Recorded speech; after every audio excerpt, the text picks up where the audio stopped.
Halo semuanya, Assalamualaikum warahmatullahi wabarakatuh. Perkenalkan, nama saya Nandira Aulia dengan NPM 2301102. Hari ini saya bakal mempresentasikan materi tentang investigasi, tindak pidana korupsi, dan pengadaan. Langsung kita lanjut ke pembahasannya ya. Sekarang kita langsung masuk aja ke PPT-nya, yaitu tentang investigasi tindak pidana korupsi dan pengadaan barang dan jasa. Oke, kita masuk ke slide selanjutnya, yaitu pendahuluan. Korupsi masih menjadi salah satu permasalahan serius di Indonesia, terutama dalam pengelolaan keuangan negara. Salah satu sektor yang paling rentan terhadap korupsi adalah pengadaan barang dan jasa pemerintah. Kenapa? Karena hal ini melibatkan anggaran yang besar dan banyak pihak yang terlibat. Dalam proses ini, terdapat berbagai tahapan mulai dari perencanaan, pelaksanaan, hingga pertanggungjawaban, sehingga peluang terjadinya penyimpangan relatif cukup tinggi. Nah, berbagai bentuk penyimpangan yang sering terjadi antara lain yaitu markup anggaran, pengaturan pemenang tender, pemberian suap, serta pemalsuan dokumen. Akibatnya, negara dapat mengalami kerugian keuangan, kualitas barang atau jasa yang diperoleh menjadi rendah, dan tujuan pembangunan tidak tercapai secara optimal. Oleh karena itu, diperlukan pengawasan yang kuat melalui audit investigatif dan peran lembaga pengawas seperti BPKP. Nah, apa sih pengadaan barang dan jasa itu? Menurut Peraturan Presiden Nomor 16 Tahun 2018, pengadaan barang dan jasa adalah kegiatan untuk memperoleh barang atau jasa yang dilakukan oleh instansi pemerintah dengan menggunakan data APBN maupun APBD. Kegiatan ini tidak hanya mencakup pembelian barang, tetapi juga jasa konsultasi, jasa konstruksi, maupun jasa lainnya yang dibutuhkan pemerintah. Proses pengadaan dimulai dari identifikasi kebutuhan, penyusunan anggaran, pemilihan penyedia, pelaksanaan pekerjaan, hingga serah terima hasil pekerjaan. Pengadaan dapat dilakukan secara swakelola atau melalui pihak ketiga sebagai penyedia barang dan jasa karena melibatkan penggunaan uang negara. Proses ini harus dilaksanakan secara efektif, efisien, transparan, dan akuntabel.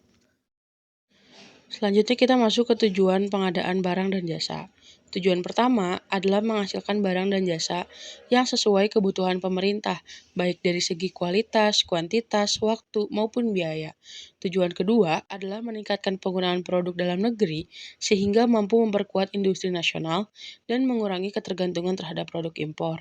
Tujuan ketiga yaitu mendukung perkembangan UMKM dan pelaku usaha nasional dengan memberikan kesempatan yang lebih luas untuk berpartisipasi dalam pengadaan pemerintah. Tujuan berikutnya adalah mendorong pemerataan ekonomi melalui distribusi proyek dan kesempatan usaha yang lebih merata di berbagai daerah. Selain itu, yang terakhir, pengadaan juga diarahkan untuk mendukung pembangunan berkelanjutan dengan mempertimbangkan aspek lingkungan, sosial, dan ekonomi dalam proses pengadaan. Nah, sekarang kita masuk ke resiko dan fraud dalam pengadaan barang dan jasa.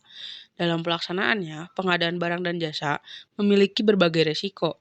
Resiko tersebut antara lain lemahnya sistem pengendalian internal, nilai proyek yang besar, proses yang kompleks, serta kemungkinan barang atau jasa yang diperoleh tidak dapat dimanfaatkan secara optimal. Selain resiko, terdapat pula berbagai bentuk fraud atau kecurangan yang sering terjadi. Contohnya adalah markup anggaran, yaitu menaikkan harga di atas harga sebenarnya, ketidaksesuaian spesifikasi barang dengan kontrak, pengurangan volume pekerjaan, pemalsuan dokumen, dan penyuapan dalam proses tender. Bentuk-bentuk fraud inilah yang sering menjadi objek investigasi dalam kasus korupsi. Sekarang kita masuk ke tahapan rawan korupsi dalam pengadaan barang dan jasa. Menurut kajian KPK, korupsi dalam pengadaan barang dan jasa dapat terjadi hampir di seluruh tahapan proses pengadaan. Tahap pertama adalah perencanaan anggaran, di mana sering terjadi penggelembungan anggaran atau pengadaan yang sebenarnya tidak diperlukan. Tahap kedua adalah persiapan dan pelaksanaan pengadaan, yang rentan terhadap pengaturan tender dan persekongkolan antara panitia dengan penyedia. Selanjutnya, pada tahap serah terima dan pembayaran dapat terjadi manipulasi hasil pekerjaan.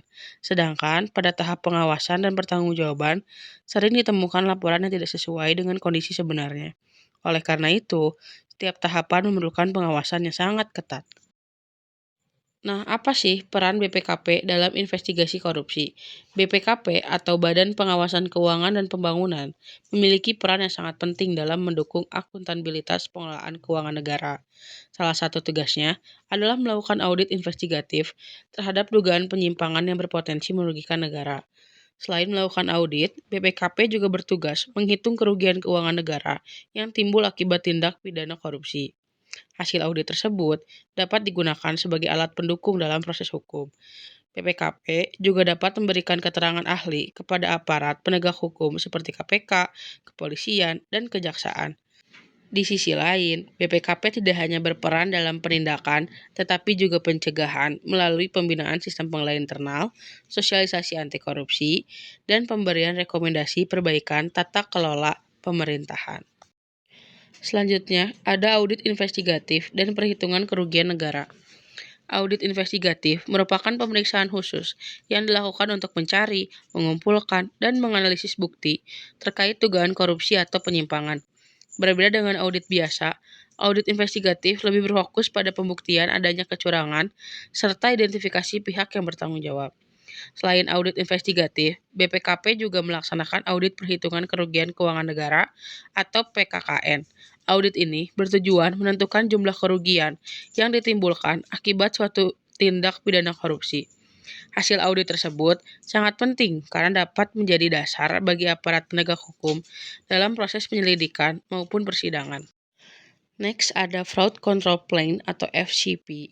FCP adalah sistem yang dirancang untuk mencegah, mendeteksi, dan menangani terjadinya fraud dalam suatu organisasi. FCP menjadi salah satu upaya penting dalam membangun budaya anti korupsi dan meningkatkan integritas organisasi.